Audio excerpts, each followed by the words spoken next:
advice there. Okay, let's talk about what we're going to do today. For stock basics, we're not going to spend a lot of time here, but I'd like you to understand the volatility of the asset classes. So if you'll open this up, go to the tab, you can see standard deviation. And this in here we use standard deviation as a measure of volatility. And then I'd like you to finalize your preferred asset classes within each group. Realize that we gave up our first asset allocation. It was bonds and cash and then equities. Now I'd like you to go into your equities and what are your allocations within that? And what about bonds? What are your allocations within that? Realize our first investments is your emergency bond allocation is your emergency fund. So your entire bond and cash allocation is going to be your emergency fund. Then your equities will be different. Maybe hopefully you'll have mostly large cap and then some small cap and some of the other ones. As the size of your portfolio increases, you'll have your emergency fund, and then you'll start adding in maybe an intermediate fund, maybe a muni fund, or things like that.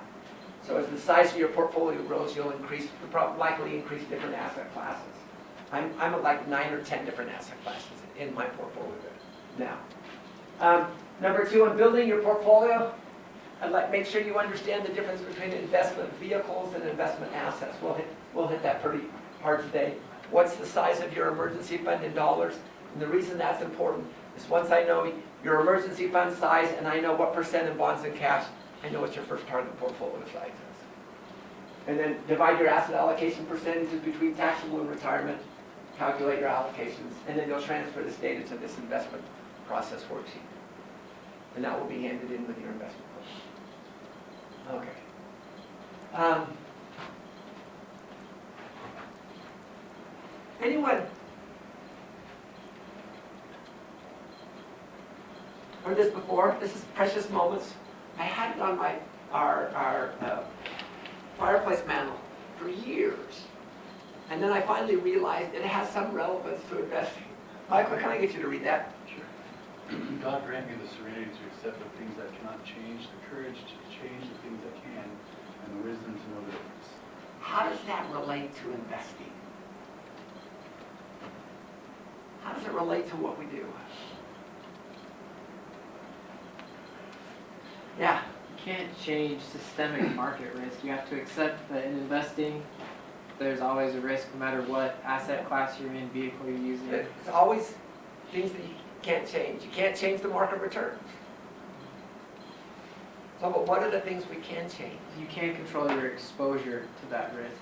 You can be 100% in one asset, or you can diversify and be able to change according to your risk appetite, like we've talked about, what your exposure is to that risk. You're being a lot more detailed. It's actually even more simple than that. The one thing you can't change investment returns. And according to Jim Seberg, there's 5 things that we can change. What are the 5 factors we control?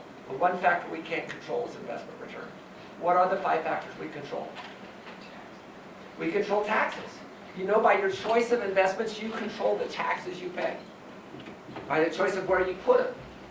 So you control the taxes you pay. You buy a fund that buys and sells a whole bunch, you're going to have a whole bunch of taxes come April 15th. Because mutual funds are pass-through vehicles. The same with financial instruments. You pay the taxes on any distributions every year. So you control taxes. What else do you control? Yeah, you control fees.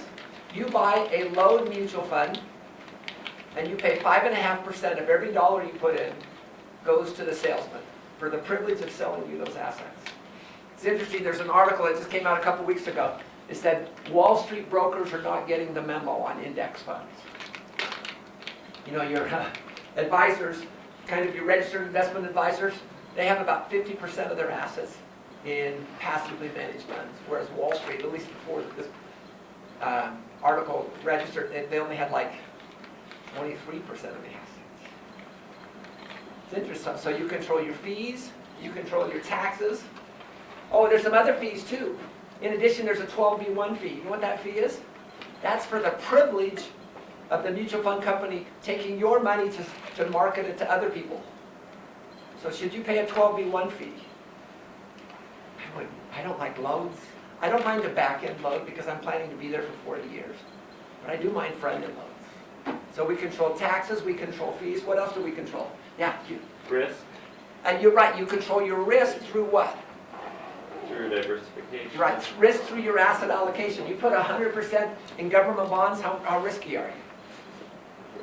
Risky. You put 100% in emerging markets, how risky are you? Very risky. So you control your risk through your asset allocation. So you control risk, taxes, fees, two other things you control.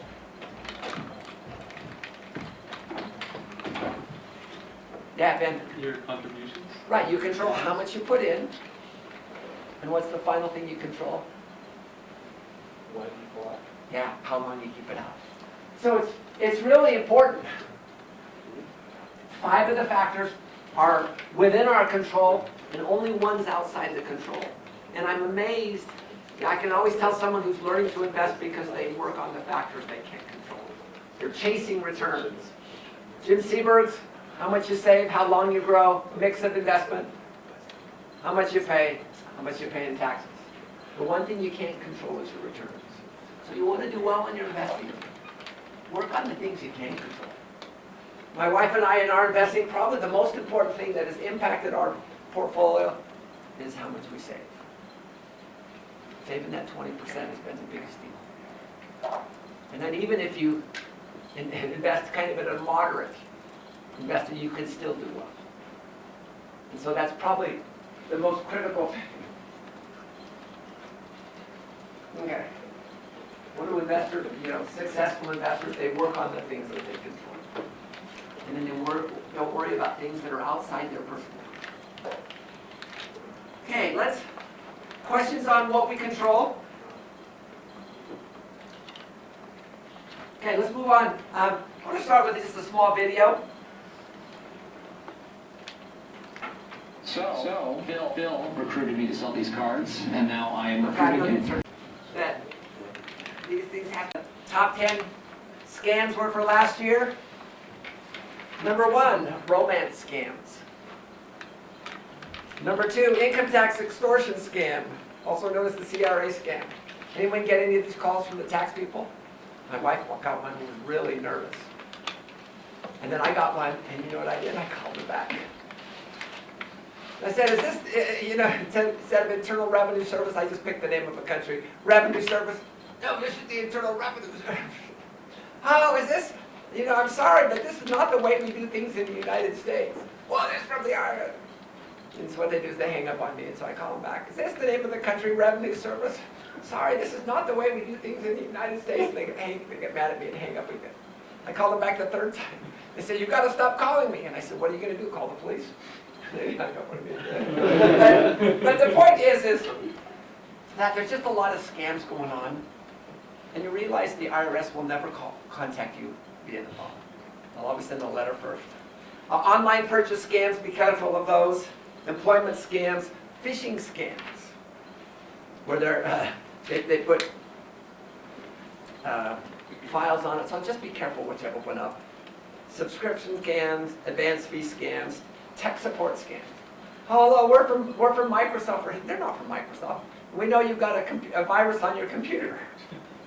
Oh, well, how do you know what kind of a computer I have? Well, you have a thing because it just says so here. What does it say there? And so it's just really fun. And so when I get mad, I said, you guys just got to stop scamming people. And if I really get serious, I say, does your mother know what you're doing? Scamming people like this. Might as well get a real job.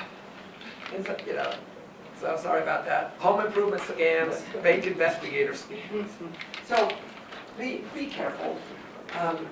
No one will manage your money like you will. And so be careful anytime you put in your password and your account, things like that. So be wise in what you do here. Let's move on a little bit here. Okay, difference between investment vehicles and financial or investment assets. We talked about this again. One is a shopping cart. It's a tax law defined framework that has specific advantages. And the second is the groceries that you put in. Now, isn't it important that you understand the difference between these two? And the answer is yes, because it can save a significant amount of money. Let's do just a small case study, just to kind of show that.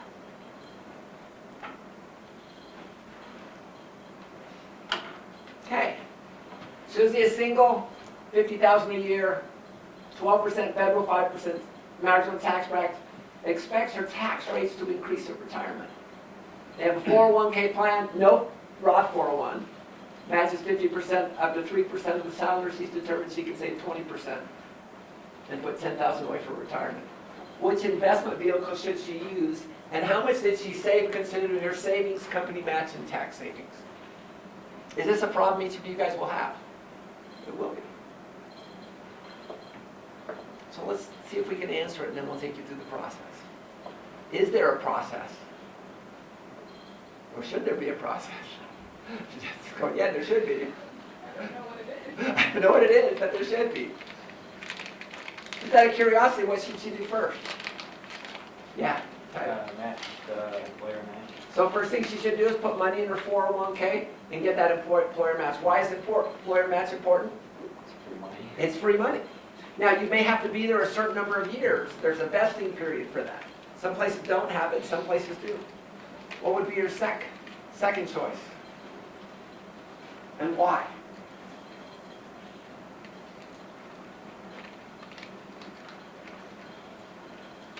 I think George. an IRA, right? Okay, which one?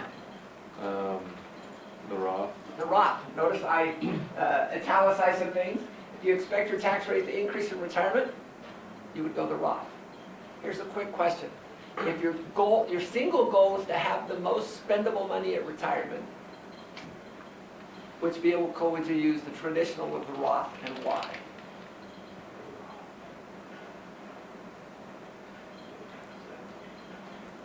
Michael. You want to maximize the Roth? And why? Because you're maximizing your income or your money. You want to have the least amount taxed. You least amount taxed. So let's continue that. So here's another question. Do you pay taxes with a Roth? Before. Now, when you pay those taxes, are those within the retirement vehicle or outside the retirement vehicle? So they're outside of the requirement vehicle.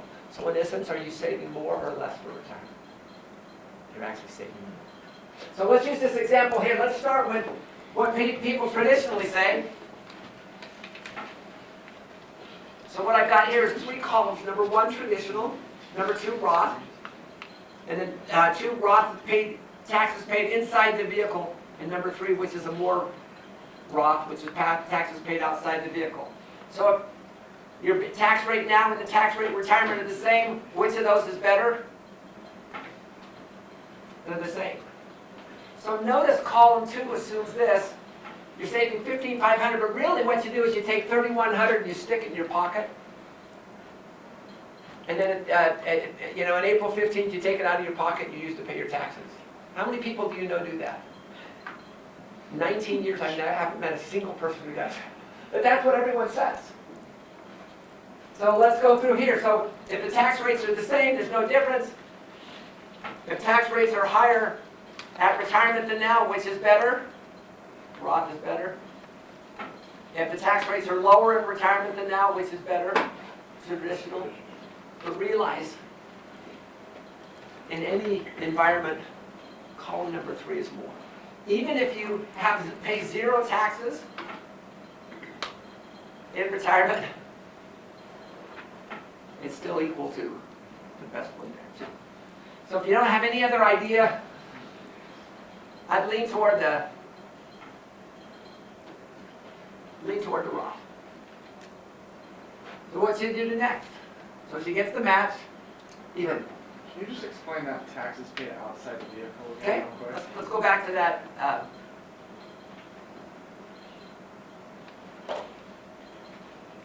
So with the Roth, how much money you put in this year? So what they can do, 19,000? Are you paying taxes on it? Yeah, but you have to pay taxes on it now. So in essence, what you're doing is you're not really saving. In this example, here's $1,550. but you're paying taxes on it, so you're really saving $18.60 for retirement. Only part of that is the taxes are paid outside the retirement vehicle. And that's why you're actually saving more money for retirement. Or you have more money at retirement because you're actually saving more money. Does that make sense? Okay. Ethan, did I answer your question? So you're saying you set aside the money, you don't, Okay, column 2 was, you want to save $15.50, but you take $3,100 and you stick it in your pocket. And then, when it comes time for, so in essence, you're really only saving $12.04. And what we're saying is, when you save $15.50 for retirement, you have to pay that taxes on it the year you put it in. so it's essentially just saying bump up how much you want to save so you can take part of it out for taxes and still get that Right. 15, 50. Right, so we're actually saving more money, because your retirement is what you're saving now plus the taxes on it there.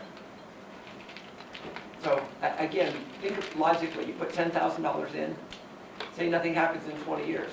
When you take the Roth out, you've already paid the taxes on it. You do it $10,000 in a tax deferred, when you take it out, you still have to pay your taxes on it there. And ideally, why do we want to have both tax now accounts, tax deferred accounts, and never taxed accounts? So we can target our tax rate in retirement. So we bring in our tax now money, and then we bring in tax deferred money up to where, to our targeted tax rate, and anything beyond that, we bring in our Roth. Sounds good. An example of the second column would be a Roth 401k. Yeah, Roth 401k, Roth IRA, it's all the same thing. So this one assumes the taxes are paid inside the retirement vehicle, when the truth is, I don't know anyone who does that way. Professor, when your employee matches, Okay? employer matches, does that go towards the contribution limit? Or can you? No, it doesn't. So that's your personal You're contribution? right. Here's the question. When they match you in a Roth, you put money in a Roth, do they match you in a Roth or a traditional? And why? Yeah, that's right. So so they match you in a traditional. So you put the money in a Roth, but the match goes into a traditional, and you have to pay taxes later. Okay, so thinking on this case study, what's the process? And how can we save money? How can choosing our investment vehicles wisely save us money, save us more?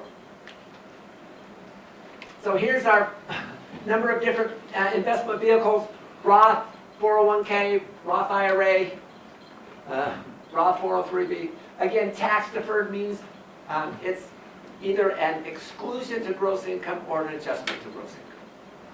So adjustment is for an IRA, and exclusion is for a qualified retirement plan. Again, these are businesses. Here's small business, here's individual, and here's some education accounts too. So realize that. Notice the amounts are different depending, so you need to be wise there and understand what those are. So what's our first priority, or what's the priority of money? Or we could say the priority of selecting investment vehicles. What happens is, because there's different tax advantages, if we can use these wisely, we can save significantly more. So what's our first? Our first priority is free money. Again, is the company match the only free money you can get? Anyone heard of a 529 plan for education? So for example, if you'll put in, I think it's like up to $18.60 this year in Utah's 529 plan, you can get a 5% credit against your contribution up to $18.60 per person. So again, that's free money too. But realize, with a match, you've got to be there a certain number of years to become fully vested. And with the 529 plan, what you have to do is you have to use it for qualified educational expenses. Number two, tax advantage money. I generally lean toward the Roth, just because I think it's a better vehicle, but either one. So you have to decide. If you think tax rates are going to be lower, you can go your way. You can do tax deferred. Again, and you have to be age 59 and a half to receive the earnings However, if you have the Roth vehicles, after you've had it for 5 years, you can take principal out without penalty because you've already paid the taxes on it. Then you got tax deferred money. Again, it is at either an exclusion or adjustments to your gross income. So you get a tax benefit now, but you have to pay the taxes when you take it out of retirement. What's the sad part about tax deferred money? Ben? Probably, yeah, you'll have required Well, distributions. okay, that's another thing too. So with tax deferred money, the government giveth and the government taketh away. But what the government has said, at age 69 and a half, you have to calculate all the money that you have in tax deferred accounts. And then at age 70 and a half, you have to take a required minimum distribution. And if you don't take that required minimum distribution, the taxes are 50% of that required minimum distribution. So that's something I hadn't even thought of. There's another one there too. What's the reasoning behind that? Pardon me? Why do they do that? It's just required by law. The government doesn't want you to get a tax benefit now and then just never pay taxes on it in the future. Ask me your question again. I don't think I answered the question. No, we can talk about that. Okay, I'm trying to learn to make sure I answer the questions you're asking and not just the questions I think you're asking. So I have a bad habit of that too. But the other thing that I was wanted you to know, realize if you put money in an account and you hold it for 20 years, what are all your earnings? Not your distributions, but once you pull that out, that capital gains.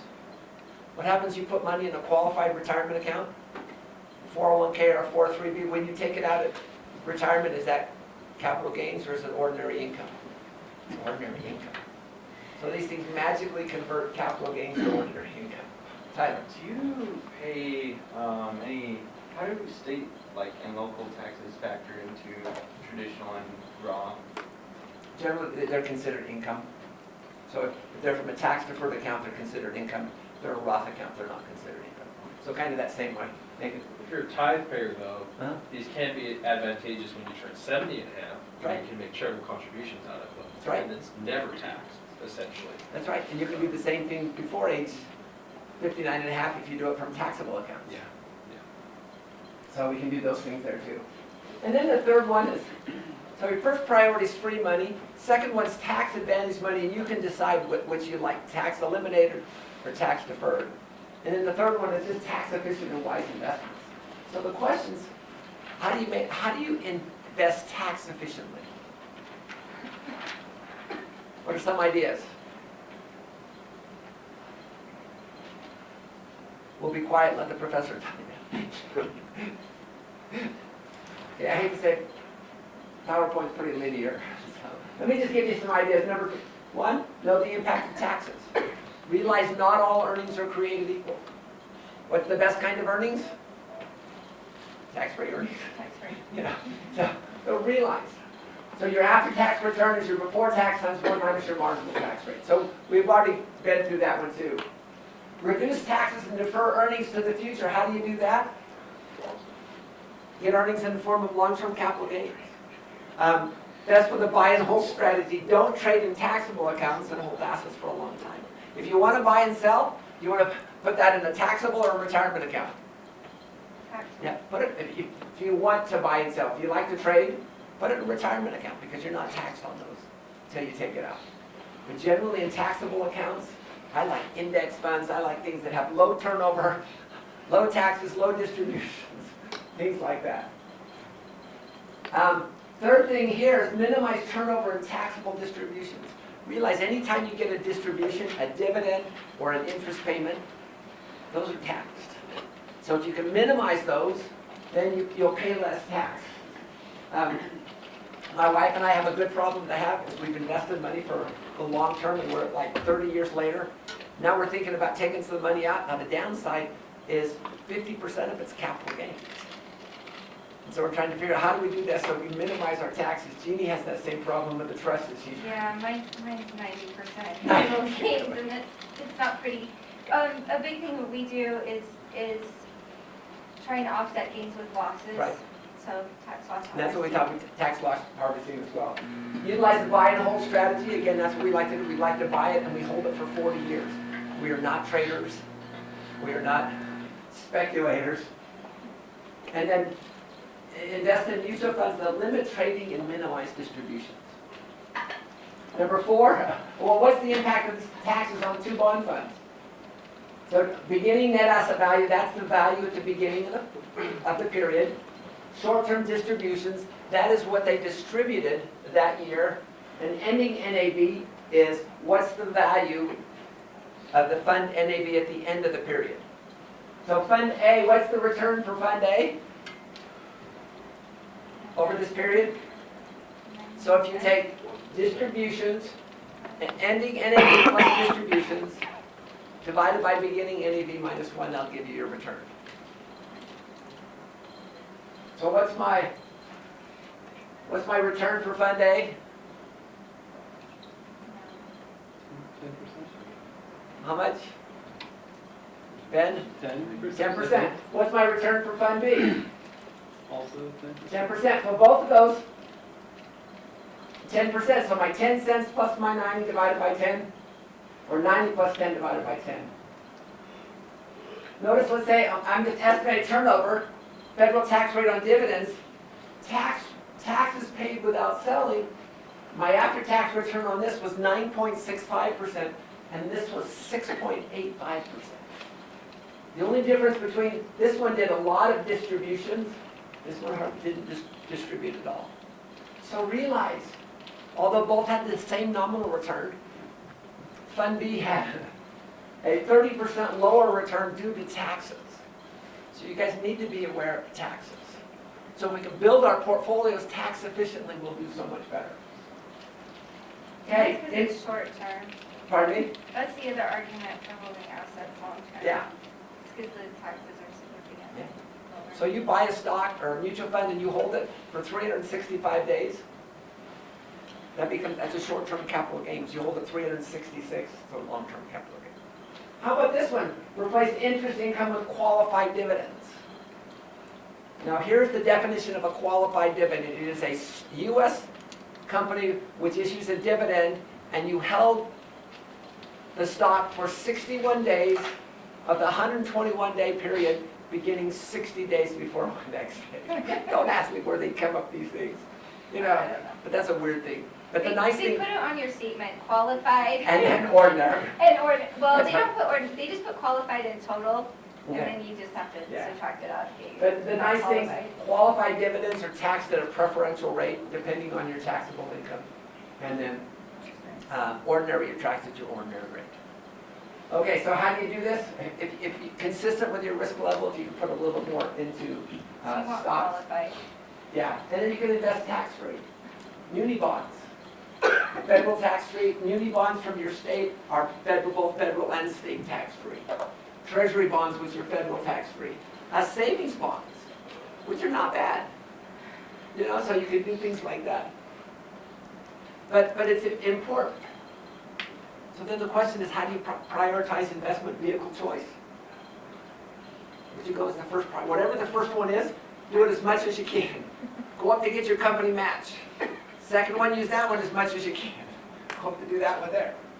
Until you've utilized all your investment funds. So let's go back to that example that we had. We're Susie. What would be her first priority? Company match, because that's free money. You guys remember how much she could put away? They would match 50% of the 3%, so what should she put in? 3% of that. 3% of 50,000 is what? 1,500. And what would her match be with that? 750. So she got 750 from the company match. What's her second priority? She says she expects tax rate to rise in retirement. What does that tell you? Roth. So does the company have a Roth 401k? No. So what should she go? Roth IRA. How much can you put in a Roth IRA? 6,000. So she's got 6,000 in a Roth IRA, 1,500 in a 401k. What does she do with that remaining 2,500?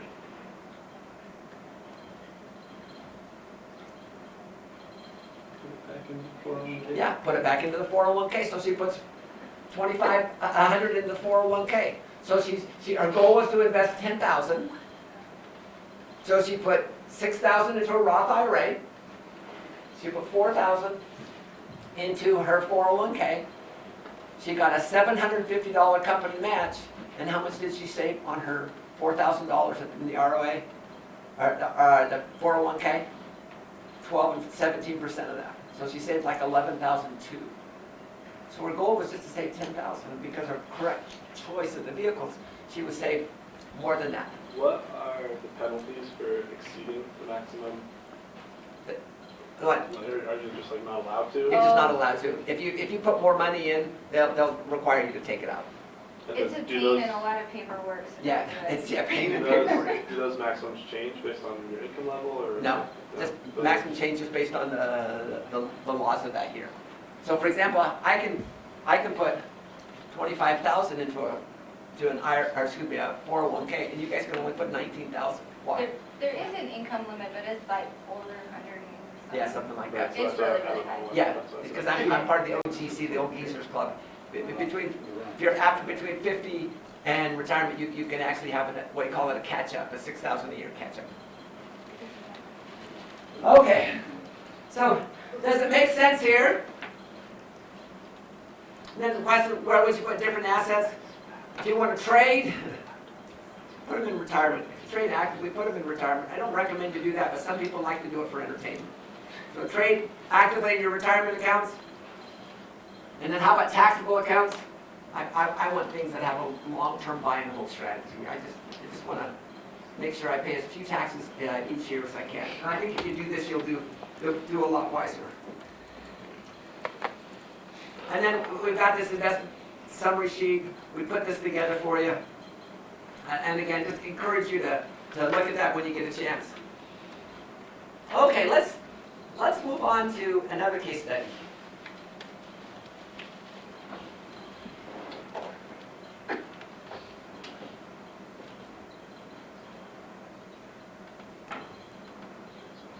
They just graduated, they're square with the Lord, out of credit card debt, a little bit of student loan debt. Agreed to save 20% to pay themselves. He starts his first job soon, making $45,000 a year. Susan's making $55,000 per year. They're investing 20%. How should they build their investment portfolio? Which assets should they invest in first, second, third? How about amounts? Is that a problem you guys will be having? Yeah. What's our process here? Is there a process?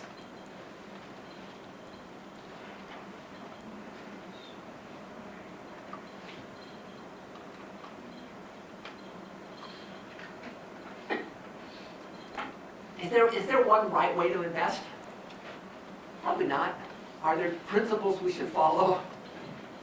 And I think they are. And so what do we find is the best way? I call this the bottom of the investment hourglass. So what's the first thing you should invest in?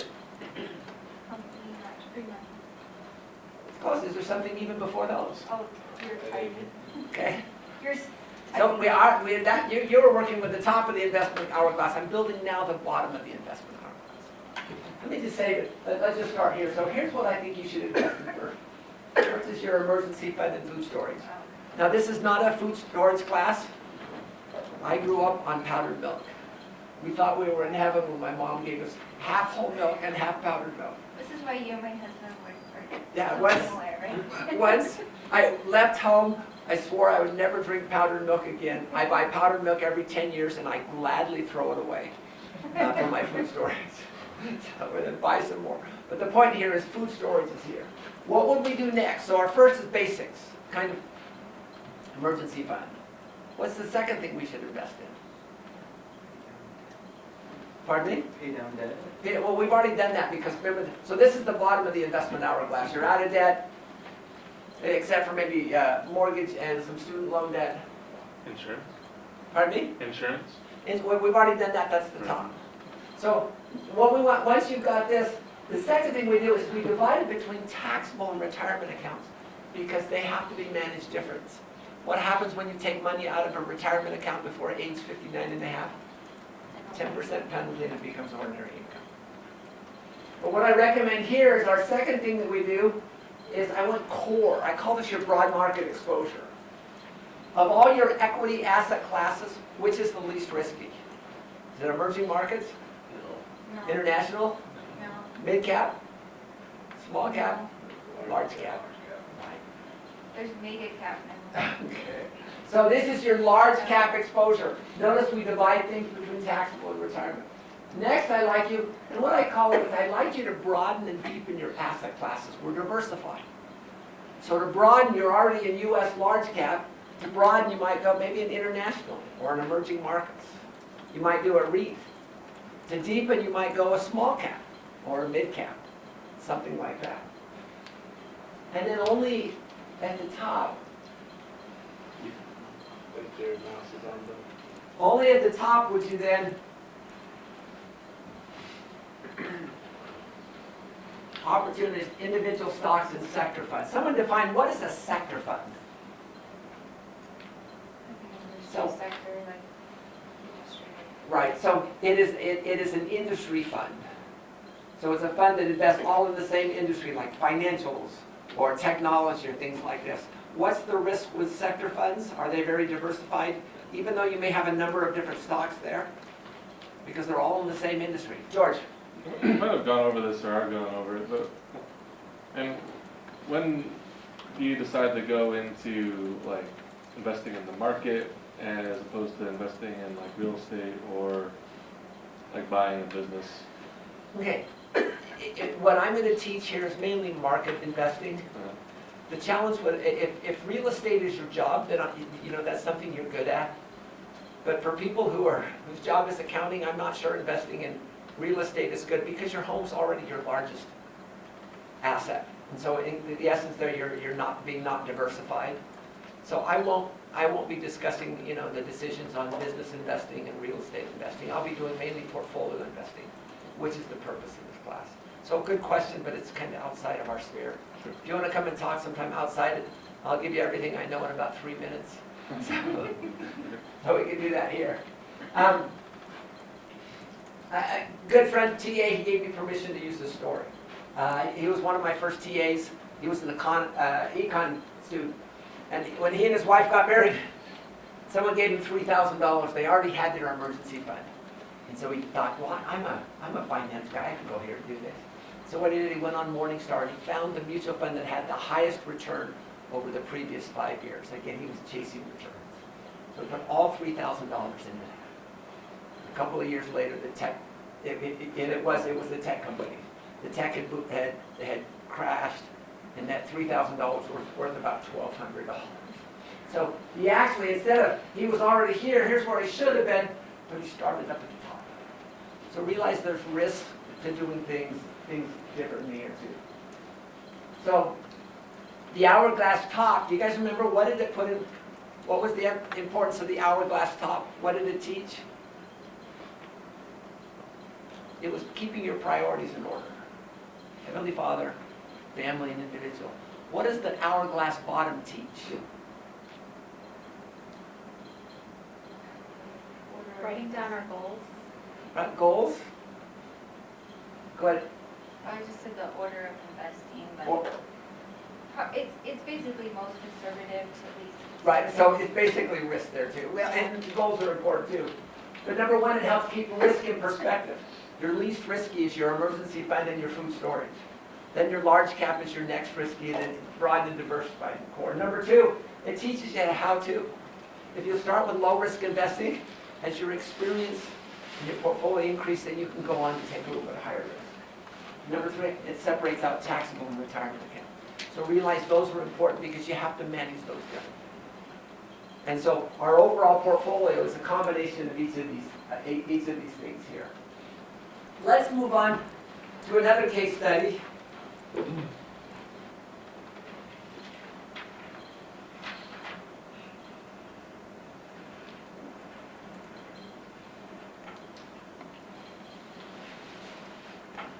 Now, they're 30, married with one child. He's earning 60, full-time payers, adequate health, out of debt. They're aggressive investors. 3 months income as their emergency fund, and they determine their investment benchmarks are 75 and 25 bonds and cash. So what's T&R, taxable in retirement?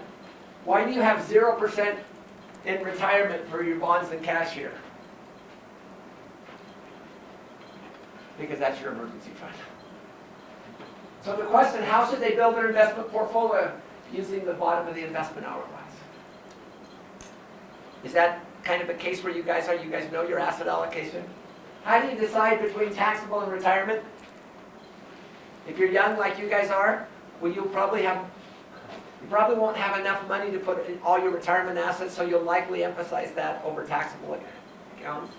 As you get older, like in my case, we probably have more money to put in retirement than just what we have in our retirement accounts too. So you can kind of emphasize there.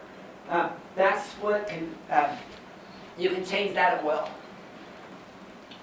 So how do we do this? So here's what we'd like to see. So let me give you a way that I think is useful. Number one, determine your initial target portfolio size. I believe that investing is just a series of goals.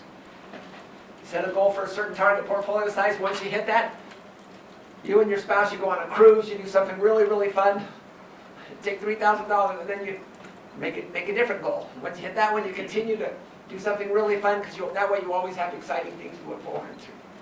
But that first one is really a challenge. So here's what I've come up with. So what you do is you take your emergency fund goal in dollars, and you divide that by your percentage of assets in cash and bonds, which is your emergency fund. So $60,000, 3 to 6 months, this person decided they wanted $15,000. And so then you take that $15,000 divided by 25%, which is the amount in your emergency fund, and that gave a $60,000 target goal. So what you've just come is your initial target portfolio size in dollars.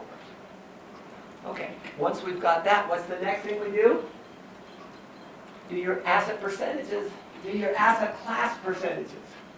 So notice we set this up so your first allocation is automatically your emergency fund.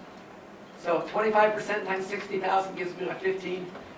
55% of 60,000, 10% of 60,000, 10%. And that gets me. So now I have a goal of what I want to accomplish. Next thing we do, we want to do for each class in both the taxable and the retirement accounts. So 4% times 60,000 is 24, 6%, 36. And now what I've done, again, my emergency fund, I've got 15,000 in my treasury bond. So again, here's my asset class, mutual fund, and then my benchmark. Here's the asset class, mutual fund, and my benchmark. So here's my taxable amount in retirement account. So in essence, what I've done, once I get that initial target portfolio size, the rest flows. So is your target portfolio size 60,000? Yes, 60,000. So then what do I do next? Then what I do next, I research potential candidates. So they should select the assets they choose. Suppose they want the U.S. Vanguard S&P 500 index fund, their dollar allocations would be 35%, 21,000 for taxable, 12% for retirement. So now what you've done is you've gone from what we had before to putting it together. Then you purchase the assets, start emergency fund, then you do your core assets, diversify, and then assuming you're Bill and Susie, this is what your portfolio would look like. And this is from the learning tool. So we're going to come here, and notice, I probably should just invert mine. There. Okay, so 60,000. Say I'm going to put 15,000 there. Excuse me. And we'd say our target portfolio is 25%. So notice that gave me my 60,000 there. Now this is Learning Tool 13. You got to make sure it adds up. But this is kind of where we are, where we want to be. Once you have assets there, you put this is where you are. And then this right here is what you buy and sell to get to your targets. Quicken also does something similar to that as well. Now notice here, you've got initial target portfolio. And then you can also do next portfolio target. So if you have it on initial portfolio target, it'll work off of that. If you have the next one, it'll work off that second one there. Okay, does that make sense? Maybe that's the wrong question to ask. What are the fund names below it? Okay, so these things right here. Yeah. So now, once you've done this, then here's where the challenge is. Now what you have to do is you have to go, what's the mutual fund you're going to use to give you exposure to that asset class? That's where the research is going to come in. That's going to be Wednesday's class.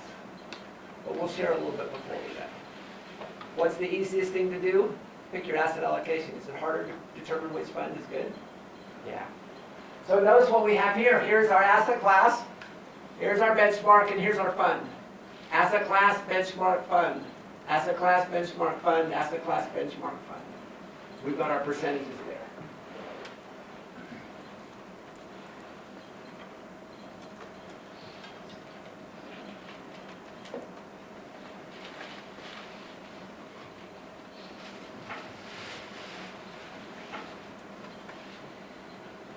Okay.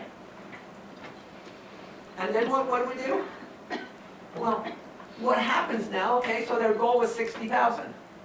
Now we've got this couple, they're at 75,000. Do you want them to be selling things out? Why don't you want to sell a mutual fund out?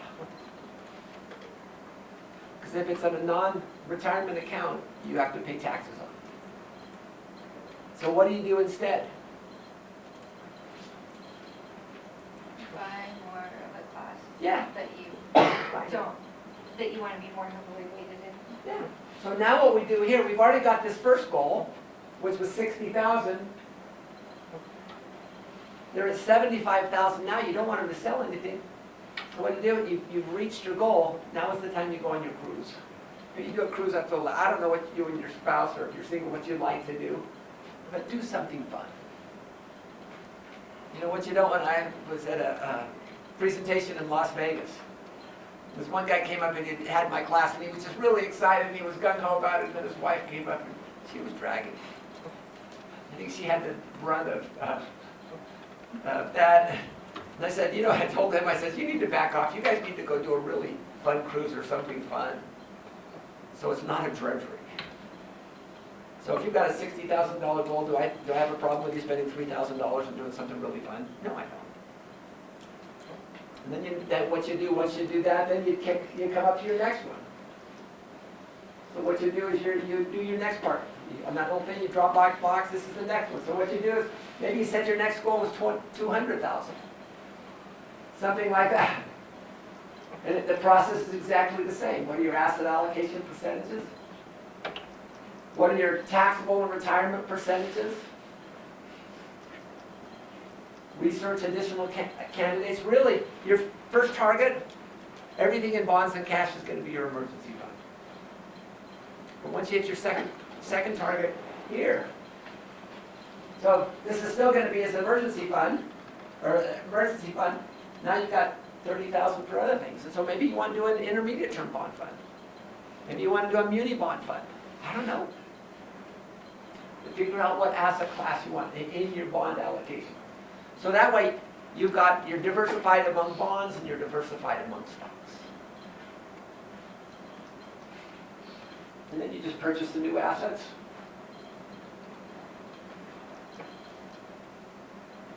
And then this is what their portfolio would look like. Again, here's their new targets. Now, and what happens once you hit this one here? You go do something really fun that you and your spouse like to do, or you like to do if you're single. And then you set your next one. Maybe you put the next one at 500,000. But the point here, investing is just a series of reaching goals. And you want to just make sure that you're continuing to do that. Jen? I don't know, you guys probably don't care, but I think it's kind of interesting that as they go back through, so I have like 40 years of investment statements and investments that go back 50, 60 years, but it's really interesting as I look back, it kind of followed this, like there's a lot of bonds at the beginning, and then just as the years went, you can see more large cap, and then, so I think it's going to end up in international. Yeah. Just, So, just make sure I'm understanding this right, so if you have like only 50,000 to put in or something, you start with the bottom level and then you go. right, so you get your emergency fund first, then you fill this one up here. Now, do you have to fill this one up and then that one? No, what happens if you're, let's go back to show you a little spreadsheet.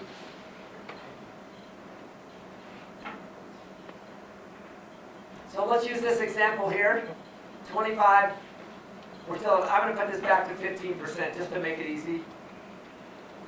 So what about when you work with your 401k provider?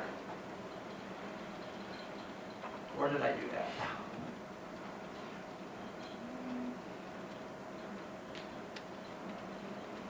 So what you do, you can just add up each of these things.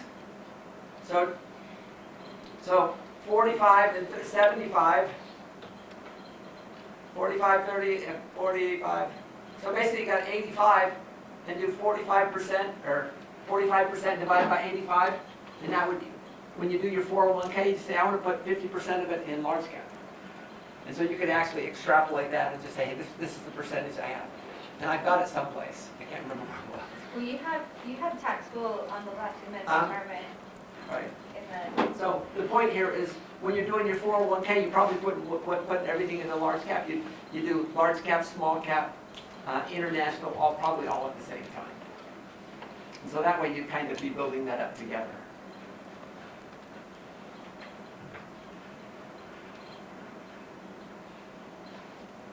Okay.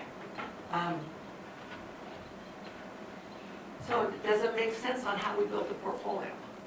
Again, take your emergency fund in dollars, divide it by your percentage to your to bonds and cash, and that will give you your target portfolio. And then the process is really then just multiplying it by your asset allocation targets, and then by your taxable and retirement targets, and then researching the companies. And then once you purchase those companies, then and then it's monitoring. And then once you hit your next, once you've got more than your targets there, then go to your next one. In fact, George has volunteered that he's going to open an account with a brokerage house on Wednesday to show how do you buy securities. So that'll be a good thing to do. Okay, questions on building the portfolio. Does it make sense? Do you see how it works? And really the key is making sure your risk level is consistent.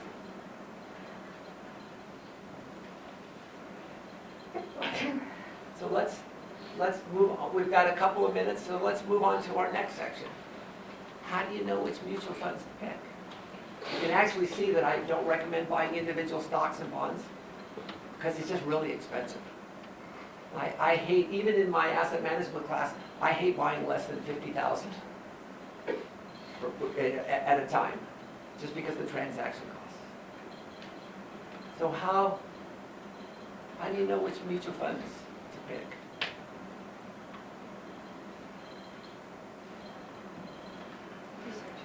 Research. So how do you research it? Quick and easy is Morningstar. So Morningstar. Would it be nice to have a source that has all of the mutual funds, or most of the mutual funds available that you can buy?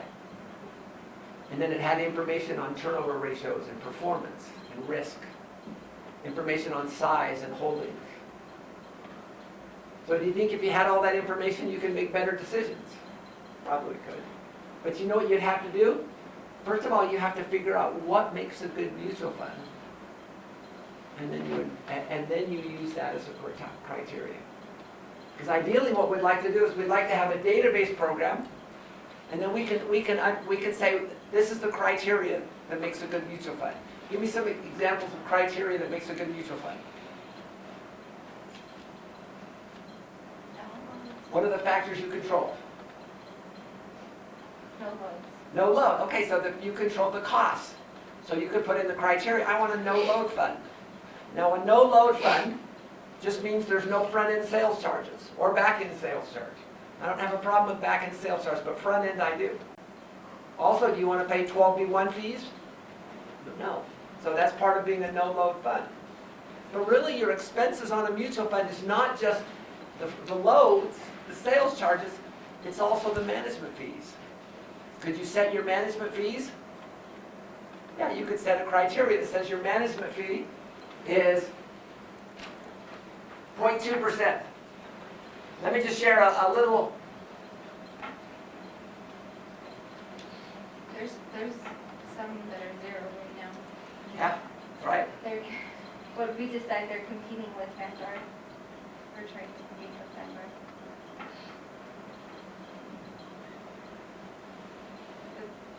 Let me just. Like 0.09, Yeah. 0.03. Yeah, so Fidelity zero, Schwab has a bunch of zero ones too.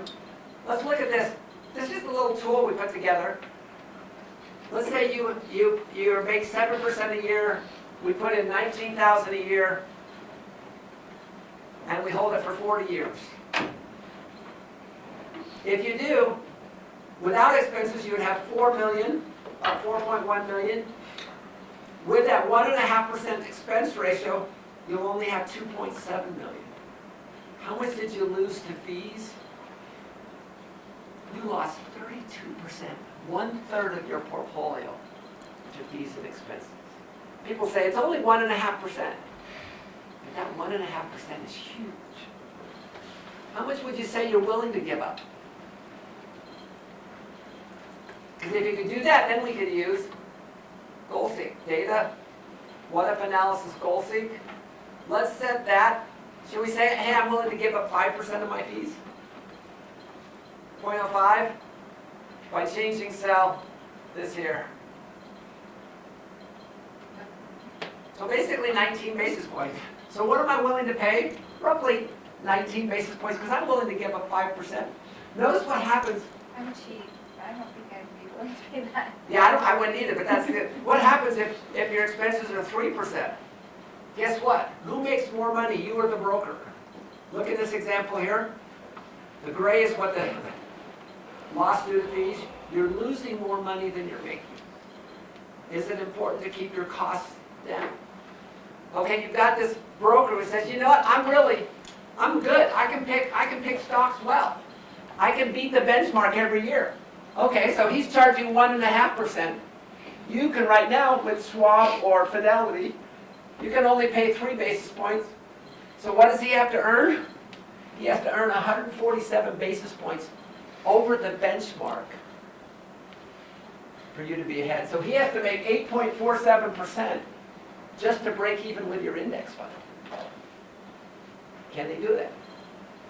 What percent of active managers? They will tell you they can do that, but. Yeah, what percent of active managers outperform the benchmark according to S&P SPIVA? 65% of them underperform, depending on your asset class and year, but on average that. So that's be not wise. even covering your fees. That's just underperforming the benchmark. So, That's not meeting the benchmark and getting your fees back. yeah. So the point here is, let's be wise about what we want to do. So low cost. So we've got, first of all, your loads is part of it, and then part of it is your management fees. And I love the battle now of no fees with Schwab and Fidelity. You can get actually index funds that have 0 fees.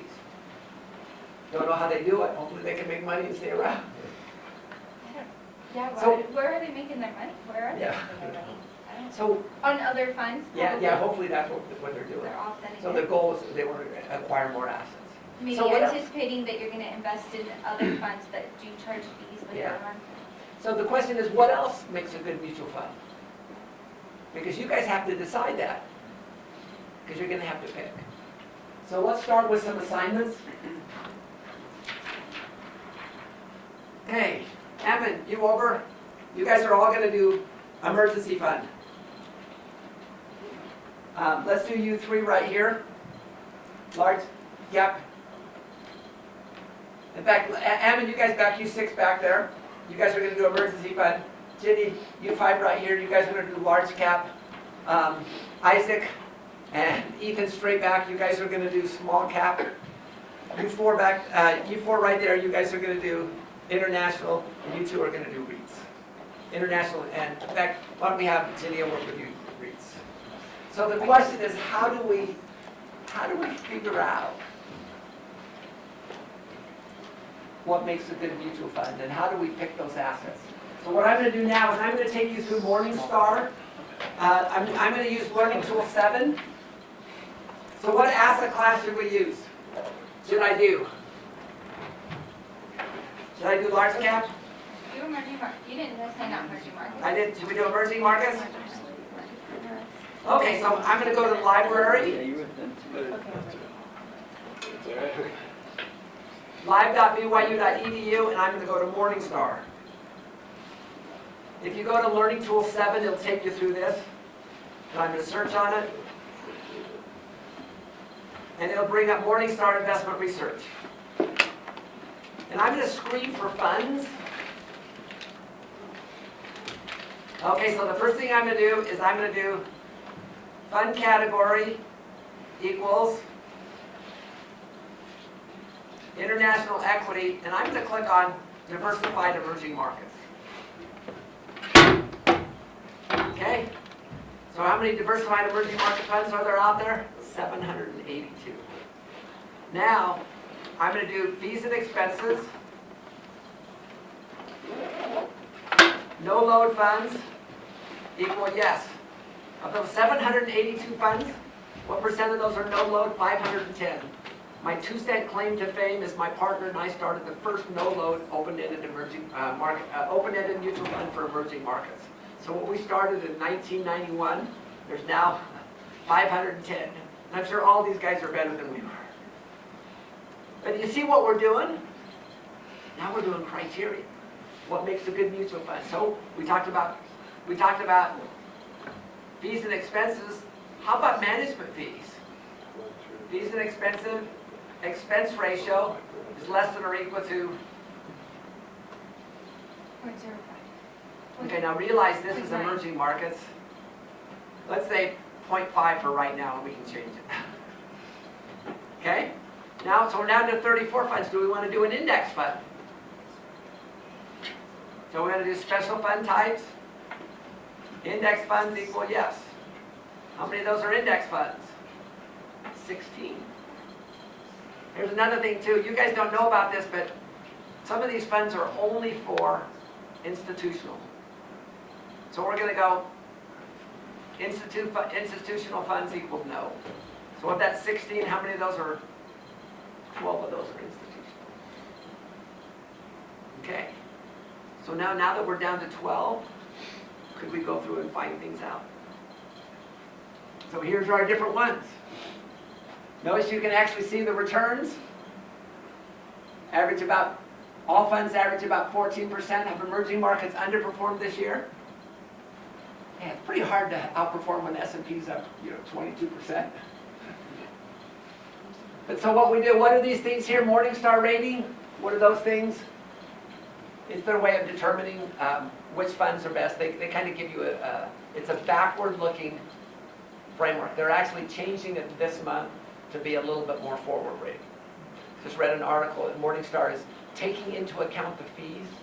In the past, what you did, if you had one fund that had 3 different classes of fees, they would give the entire fund all the same rating. The downside, one of those classes was no load and the other class paid 1.5% of fees. And so now they're only going to give it to the class of shares that have the correct thing.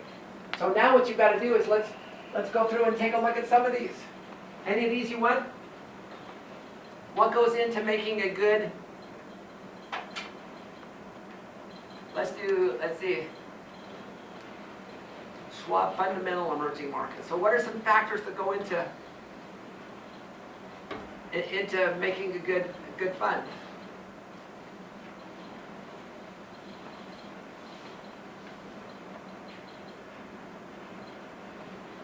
You guys are going to have to make a decision because by Wednesday you guys have to figure out the assignment I gave. You guys have to come up with a ticker for the asset class that I gave you.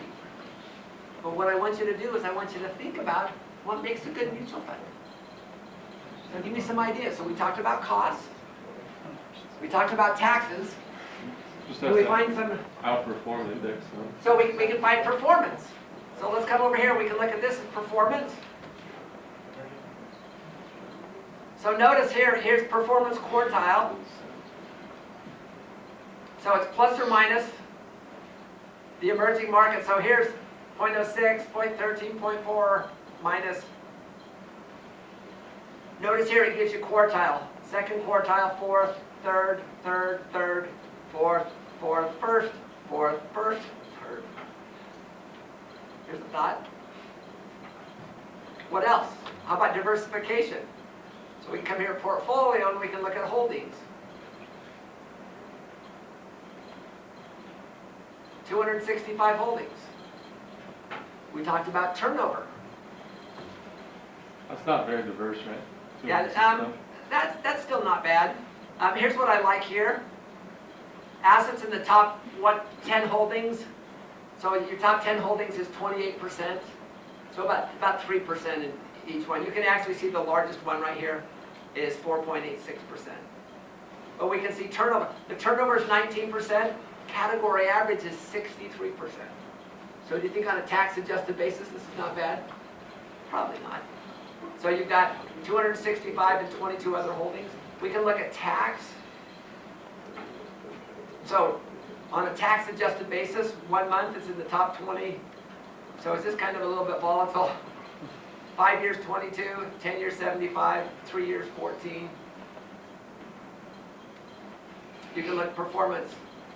And so what you have to do is you have to figure out each of these. How about expenses? So their expense ratio is 0.49. The category is 1.5, 1.35, and fee level comparison is 115. Let's look and see if there's any different. So no 12B1s, 0.39% maximum fees. Notice how fees are coming down, which I like. No loads, no sales fees here. So the point here is each of you are going to have to figure out if everyone here does a good job on their funds, then when someone else does it, what we're going to do is we'll evaluate it on Wednesday, and then you guys can say, yeah, that's a good one. You can write it down and you can use it in your portfolio. Otherwise, you have to kind of figure it out. But I'd like you to think through the process. What makes a good mutual fund, and what are the criteria? I would encourage you to think back to what are the principles of successful investing. Invest low cost, tax efficient. Again, minimize turnover and distributions. Because ideally what we want to do is we want to find these funds, good funds, that will last a long time and we can hold them for 40 years. Because the last thing you want to do is buy and sell. And then what we'll do is, a week from today, we'll teach you about how do you rebalance the portfolio and how do you rebalance tax efficiency. Okay, questions? Our goal today was to take you from where we were last Wednesday and now show you how to build a portfolio. Do you feel like you could build a portfolio now? Again, remember, if you're going to have to use Learning Tool 13.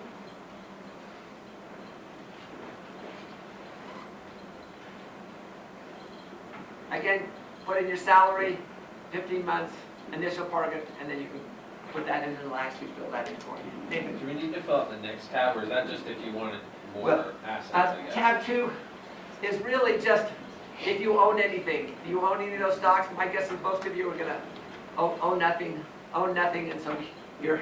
Gotcha. So I guess we can just delete that there too. Okay. Questions? Is it doable? Okay, so when you come on Wednesday, each of your teams, I'd like you to have one stock. You'll tell me what the ticker is. We will put it in Morningstar, and then we will evaluate it, which is fun. So we're finally getting into kind of the good We're stuff. supposed to give you like one that we think is good. Yeah, That or we your evaluate. asset class that I gave you. So you'll go on to Morningstar and you will pick out, let's say my pick was Schwab Fundamental Emerging Markets Large Company Index. My ticker is SFENX. Okay. Takeaways. Looks good. Hugh, what's your takeaway for today? I'm Connor. Connor, sorry. That's all right. Well, one is just that it's important to make sure, I hadn't thought about getting sort of investing in order, like the pyramid there. Okay. And yeah, invest in order or prioritize. Other takeaways? Hammond, Go for the no-load mutual funds. go for the no-load mutual funds. George? I kind of have more of a question. I'm still Okay. lost on why to go for mutual funds instead of index funds. No, an index fund is a mutual fund. So an index fund is a mutual fund that just, instead of paying active managers like me, they Right. just invest in index. Oh, okay. And so you want a mutual fund just if it's overperforming a regular index fund, right? Like an unmanaged. Yeah, well, an index fund won't outperform it will just give you basically close to the market, the return of the benchmark. But the point is you won't underperform, like most active. Realize with active management, you know, the average person will get the index fund performance, but then you've got the fees. It's the fees that kill you. Oh. And you actually saw that in that example. So is there like not like just like one magical mutual fund that No outperforms magical mutual funds. every year? No button to push. I want to outperform the market. Push here. How do you feel about like 3X and mutual funds and things like that? Triple Q, you know, things. Yeah, Leverage probably ones. Yeah, leverage funds, that's what they're called. They work well on the upside. They kill on the How downside. do they do in the long run though? Underperformed. Really? Yeah. Would they be 3X, would they Yeah. be outperforming? Yeah. Realize when you underperform, it's a big deal. Go check them out. Okay. Other takeaways? Jessica? Control what you can and be okay with what you can't. Yes. Control what you can and be okay with what you can. Let's do one more. Drew, you get to be the last one. Drum roll. Yeah, I just like that part of kind of like the pyramid, how we built from the bottom up, because a lot of times it's tempting just to start at the top. It's Yeah. tempting to start at the top, and the results can be hazardous to your wealth. So here's my takeaways for today. Number one, take the big picture in everything you do. It will make things more understandable. So realize our big picture is what are we trying to do? We're trying to save for our goals, for retirement, or investing, or things like that. That's the big picture. Investing is a way to reach that goal. Number two, priorities and perspective are critical. Make sure it's correct. If you can have a correct perspective and you can get your principles right, you will do so much better and you will accomplish so much more. Number three, ask questions of any investment and then be careful with the answers. No license, no registration, no perspectives means no deal. Walk away. Thanks, everybody. We will see you on Wednesday.